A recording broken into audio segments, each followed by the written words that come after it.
Your position on the H-1 visa, we have to understand the current situation with the tech industry and what's available. In 2016, 500,000 jobs were available to both U.S. citizens and foreign H-1B participants.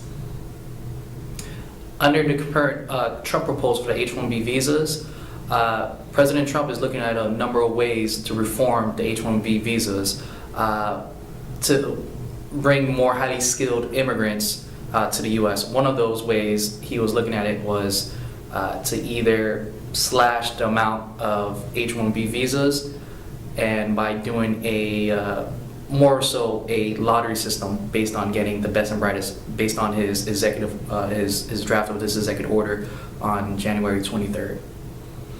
Exactly. So what Trump is trying to do, clearly there is a little bit of a disconnect between the labor market and the people applying for jobs, because right now there are both unemployed Americans in the tech field who have qualifications and are unable to find jobs, and there's still openings available and there are H-1B visas being used. Now, it's highly possible that a lot of those jobs, a lot of the qualifications that people have right now may not be the qualifications that these companies are looking for. It's all in the tech field, but there still could be a disconnect. Taking a look at the H-1B and understand the current situation with the job market, what do you think are the pros and cons of moving forward with the policy? Currently, right now, I totally disagree where President Trump is going with the H-1B visas, because right now, the way he's looking at it is he wants to put America first.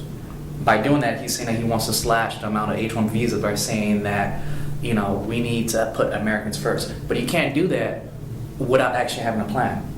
I believe that most tech firms right now, they're totally reliant on H-1B visas, which again, they get these people from different countries to come here and work at these firms, because there's a reason where we don't have a trained enough workforce to work in these tech fields. And you can see like the job opening, which you put on your first point, where we have over 500,000 job openings that cannot be filled. Those jobs has to be filled by somewhere. So the H-1B visas fill that void. Exactly, and especially because part of the reason they're allowed to apply for those H-1B visas is they have to have already shown proof they tried to fill the jobs using local talent, but they weren't able to fill it. So only at that point can they apply for H-1B visas. So they've already tried to fill it using local talent. I see the issue a little bit more like, the issue is a little tougher to understand. For me, I think for big tech companies to even startup companies to really find local workforce opportunities, the actual talent here, it's minuscule. It's not minuscule. It's just you identify specific traits within a person. It's tough. The current systems in place right now, even with the bigger careers job sites, they don't tell you the specific talents you need for the skills. So that's why a lot of these independent agencies are out here trying to find better ways to understand like the skill sets that are available and then what they need to move forward. Well, another big thing as well too is you got to remember,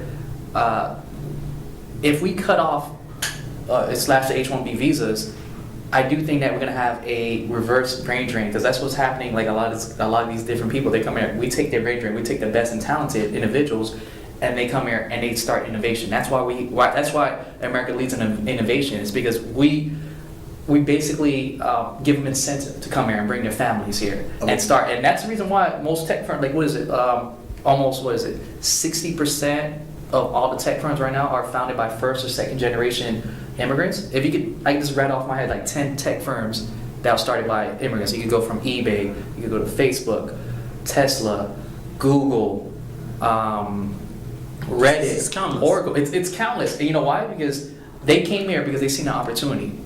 So if we cut that off, where is this talent going to go to? We're not going to have that. What happened to the proprietary information? So the U.S. Patent Office is what, 50% of all new annual filings are immigrant from first generation. What happened to the technology base? So they wouldn't be here. Yeah. Why I disagree with this with like Trump's proposal for the H-1B. I think he needs to better understand it with the information, and he made a decision without actually understanding the ramifications across the board, and that's part of the issue why he's getting a lot of backlash at this current stage. Exactly. And if these talented individuals aren't coming to America, they're still looking to go somewhere, where they can go, where they can be part of a bigger organization. So if they're not coming to America, they end up in Canada, Europe, or Australia, in another first world nation. And if Canada ends up being the benefactor of Trump cutting the H-1B visas, it means now they're going to begin to lead the world in innovation. And America has had that honor over the past 50 years, over the past, partly because of the talent they bring in. Right, exactly. And we're talking about immigrants that are highly skilled. Exactly. We're talking about, these are mainly individuals that have bachelor's degrees and above. That's coming over here. Yeah, by definition, they need to have a skill that can't be filled locally to be able to,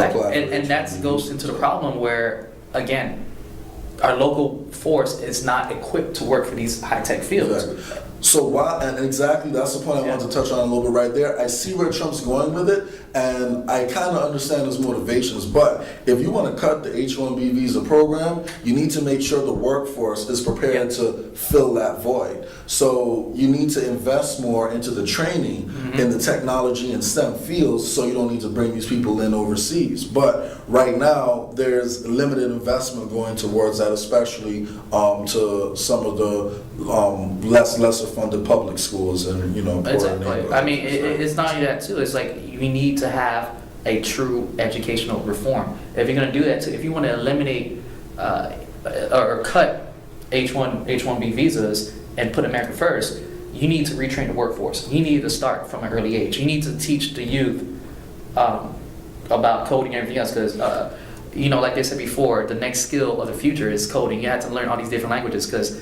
5 to 10 years, or maybe even 10 years from now, or even 5 years from now, I think coding or computer science is going to be a requirement for most jobs.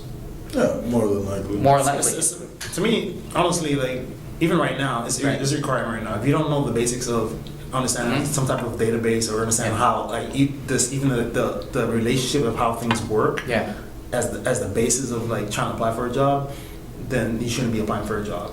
And what I see is with the education system, they're not even teaching kids to understand that type of information. Right now, we're still like, we're behind the trend. Yeah, by 50 years. That's what I say. We need to catch up to where we're teaching kids understanding analytics, understanding data. Yeah, and like this whole thing right now, I see a lot of people do the buzzwords with big data and everything else, but few people actually understand what big data is. And like people love saying that, big data, but it's actually understanding that data and applying it.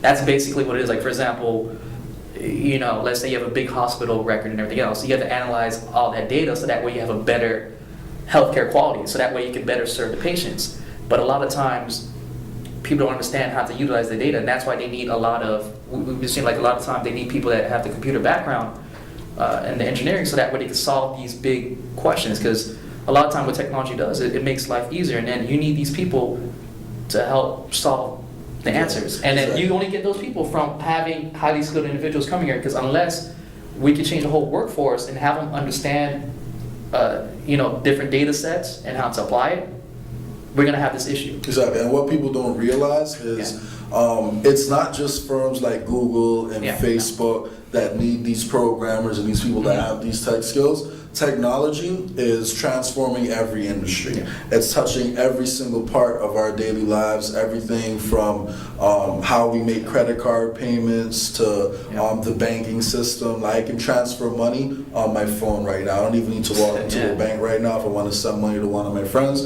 I can do it all on my phone. So technology is touching almost every aspect of our life. It's coming into almost every industry. So it's something that, we need a much bigger focus on locally. But while we're waiting on that to come out, while we're waiting on that to manifest into something into something tangible, we need to be able to pull the best talent from around the world. Exactly. So if we pull out the rug on how they're doing that right now, it puts American firms at a disadvantage. And an interesting point I was reading about yesterday is if you remove the H-1B visa program, it's going to encourage these companies to set up branches in other countries. So if they're getting a lot of talent from India right now, and they're no longer able to bring in anyone from India, they're just going to open up another branch in India, and then they're going to put that right now. exactly. So Well, like, they're doing that, but not to the scale. Exactly. They're not doing it to scale as of now. the biggest tech firms in the world, if you look at, let's say,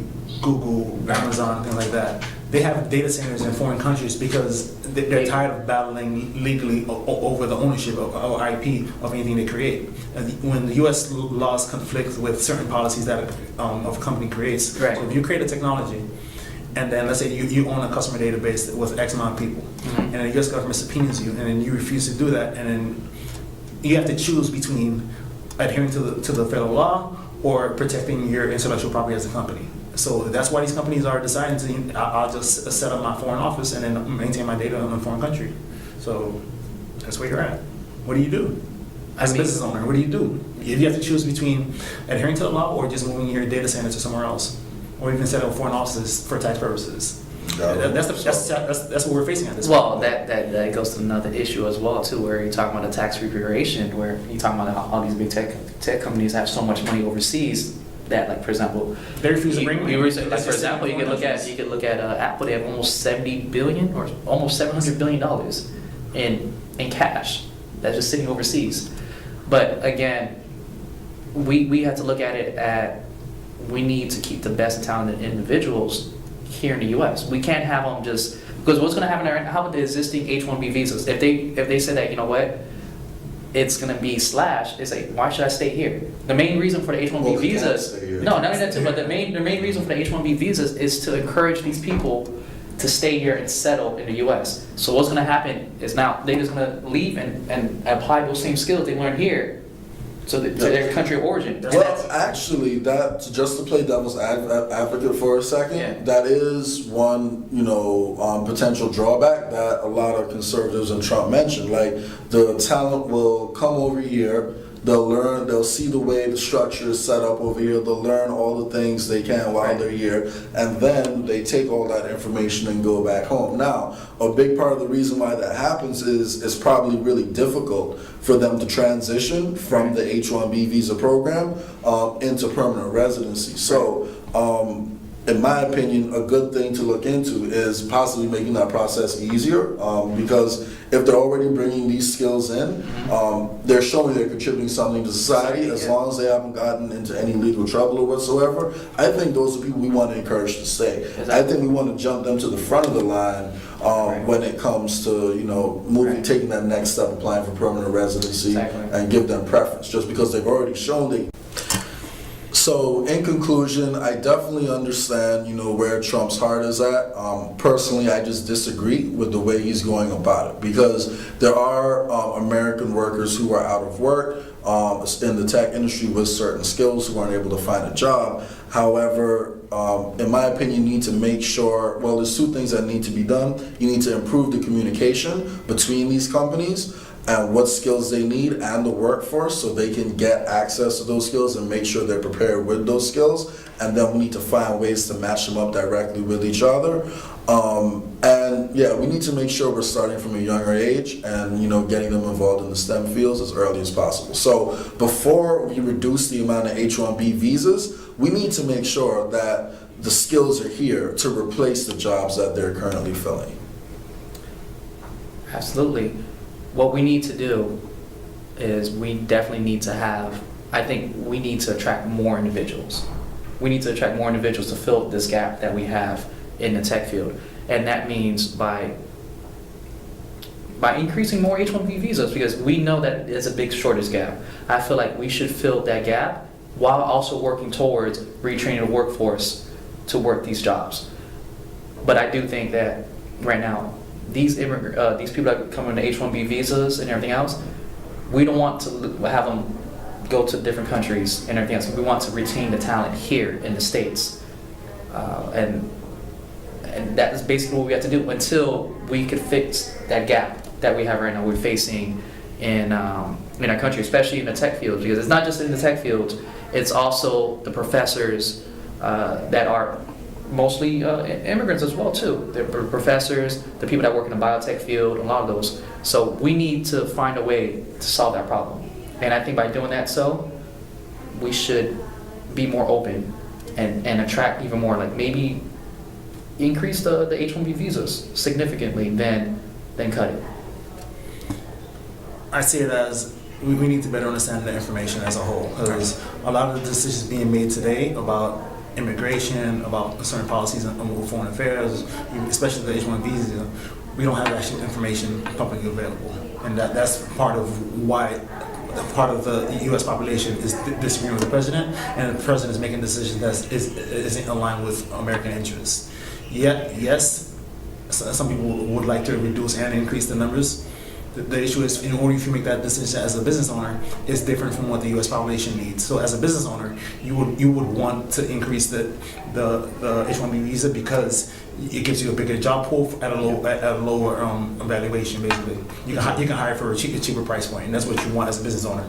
As an American citizen, you want to increase your own wage, so you want to reduce that pool, and that type of information is what I believe the American people need to understand better, and even the president. So, if he wants to do that, in order to fill those jobs, we need to look at the information as a whole. So he has, in my opinion, he hasn't looked at the current crisis in education and how we don't have the ability to fill those roles yet.